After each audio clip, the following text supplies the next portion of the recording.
김윤기 선생님께서 말씀하셨습니다. 이혼은 승자와 패자가 없는 전쟁 같은 것. 그 치열했던 시즌1의 마지막 전투. 역시나 오늘도 같은 패턴이었죠. 고구마 먹이고 사이다로 샤워하기. 이태호와 지선우의 마지막 전투에 함께 들어가 보시죠.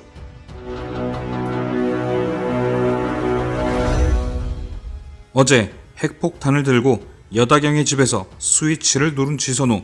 이태호를 보내버렸지만 지선우 또한 많은 상처가 남은 한방이었습니다.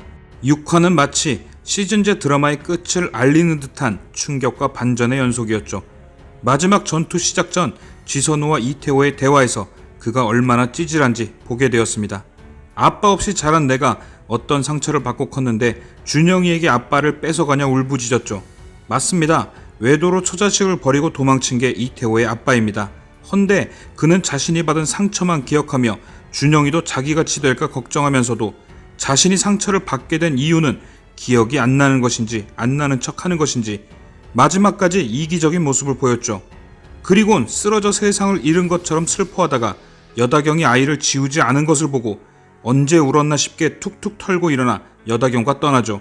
이태호에게 자식은 사랑도 있겠지만 무언가 강박 같은 것도 있는 것 같습니다. 아빠 없는 자식은 안 된다. 내가 꼭 있어야 한다고 말이죠. 준영이를 잃었다는 생각에 엉엉 울다가도 새 자식 걱정에 벌떡 일어나는 걸 보며 어쩌면 이태호에게 자식은 굳이 준영이가 아니어도 다른 자식으로 대체가 가능한 보조 배터리는 아닐까 생각하며 TV에 침을 뱉을 뻔했습니다. 그렇게 둘은 돌아오지 못하는 강을 건넜습니다. 그리고 지선우는 마지막 전투를 위한 도전장을 보냅니다. 모든 재산과 준영이를 포기하라는 합의 이혼서. 그 외에도 이태호 직원들의 도움을 받은 횡령죄까지. 이태호는 똥줄이 탈 대로 타고 있었죠. 하지만 그때 이태호 앞에 박인규가 나타납니다. 이미 모든 걸 던진 지선우에게 협박은 통하지 않고 민현석까지 사라졌으니 박인규도 똥줄이 타긴 마찬가지.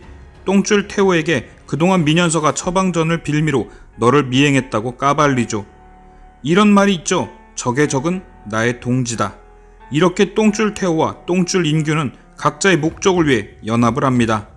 이태호 입장에선 폭탄까지 맞아서 만신창이이지만 판세를 뒤집을 총알 한 발이 생긴 것이죠. 쓰레기 1과 2는 지선우의 병원으로 찾아가 사실을 밝히고 모든 걸 다 합친 것보다 소중한 준영이를 뺏어가려 합니다. 사실 준영이에게 이태호가 필요하다기보단 자기 위안을 위해 이태호가 아들이 필요한 것이고 지선우에게도 준영이는 이 전쟁을 시작한 이유이기에 전쟁의 최종 승자는 준영이를 얻은 사람이 되겠죠. 결국 이태호는 과거 지선우의 부모님 사고로 인한 트라우마까지 건들며 정신병자로 몰아 양육권을 차지하려 하죠. 그 순간 지선우는 넋이 나간 사람처럼 뛰쳐나가고 뒤쫓아오는 이태호와 시즌1 마지막 회답게 분노의 질주에나 나올 법한 카체이싱을 보여줍니다.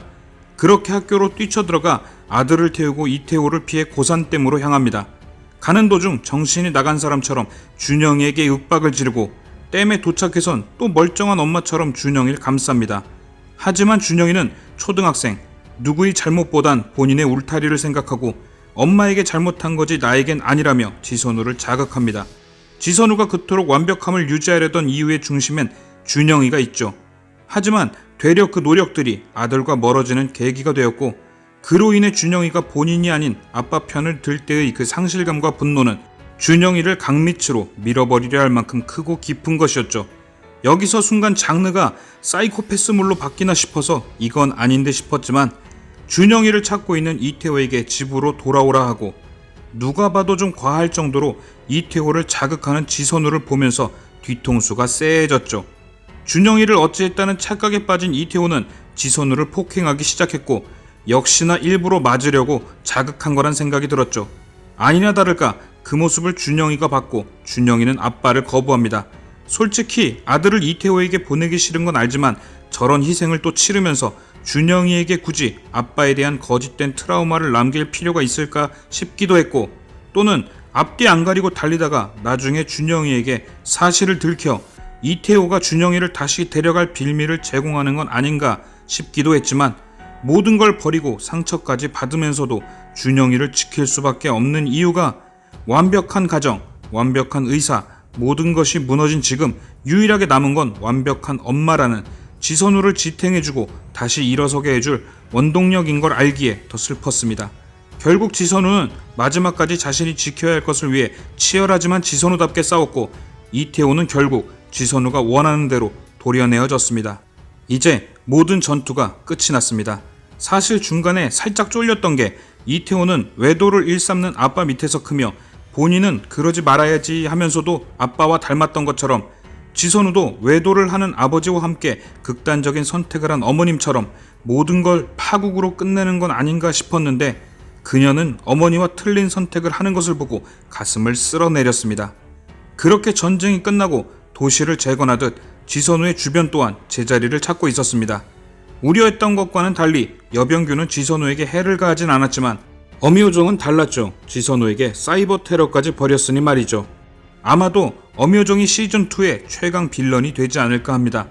맛보기로 나온 사이버 테러처럼 고산시 여자들을 주무르는 여우의 회장이고 사위사랑은 장모라고 여다경을 위해서라도 이태호를 돕고 지선우를 공격하겠죠.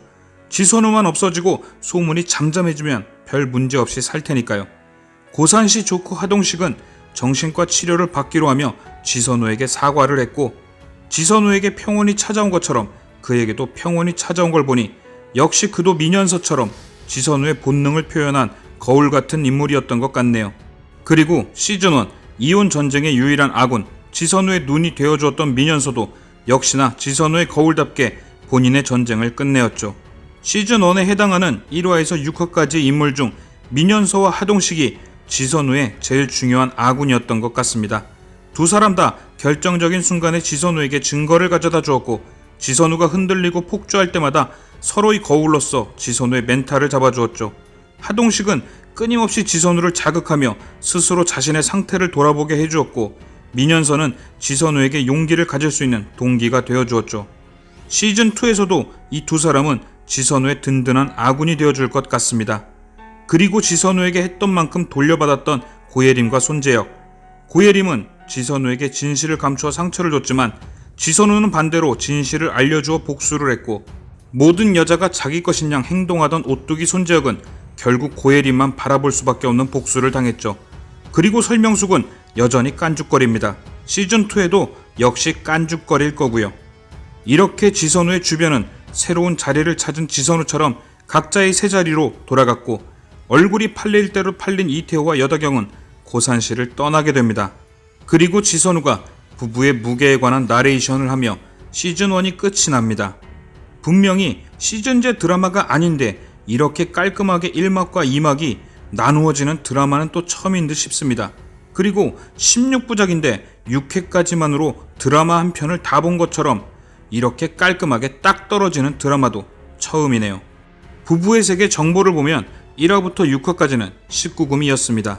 그건 소재가 불륜이었고 그에 따른 자극적인 장면들 때문이었는데 7화부터는 15세로 바뀌는 것 보니 화면은 자극적이지 않은 2차 전쟁이 될 것 같고 그 중심엔 분명 준영이가 있을 것 같습니다. 그래서 아까 준영이를 차지하기 위해 벌였던 통쾌한 자작극 사이다가 시즌2에서는 지선우의 처방전처럼 또 그녀의 발목은 잡지 않을까 걱정이 됩니다. 눈치 빠른 분들은 미리 알고 계셨겠지만 6화까지 방송 내내 모든 문자 메시지가 2017년이었고 어느 시점에 타임워프가 있겠구나 생각했는데 시즌1과 시즌2를 나누는 시점에서 타임워프가 되었네요. 2년이란 시간이 지나고 바뀐 건 엄마 아빠 품에서만 놀던 준영이가 이제는 엄마 전화도 안 받을 만큼 엄마보단 친구를 좋아할 중학생이 되었고 사춘기가 된 만큼 또 속을 썩이진 않을까 걱정도 되네요. 고예림과 손재혁은 금술 좋은 쇼윈도가 되었으니 약간 발전을 했다고 봐야 하나요? 김윤기와 지선우는 2년 동안 정성스럽게 서로에게 조금씩 다가간 듯 보였고 설명숙은 머리카락이 길어진 만큼 더 재수없어진 것 같고요. 그리고 이태호의 접근 금지 기간이 끝나고 있었죠. 때마침 모두에게 빨간 편지 한 통씩이 도착하고 그 편지는 바로 이태호의 귀환을 알리는 집들이 초대장이었습니다. 이렇게 2차 전쟁의 시작을 알리며 모두가 한자리에 모이게 되고 1차전의 시작이 이태호의 생일 파티였던 것처럼 2차전의 시작도 이태호의 파티가 되겠네요. 과연 그 파티에서는 또 무엇이 시작될지 고산시는 고담시와 이름만 비슷한 게 아니라 진짜 스펙타클한 동네인 것 같습니다. 6화까지 심장 부여잡으시고 함께 롤러코스터를 타주셔서 진짜 감사합니다. 7화부터 고구마일까봐 혹은 여기까지가 딱 좋은 것 같다고 멈추지 마시고 16부작까지 저와 함께 해주시길 바라며 시청해주셔서 감사합니다. 오늘 뭔 일이 주의 리뷰 화제였습니다.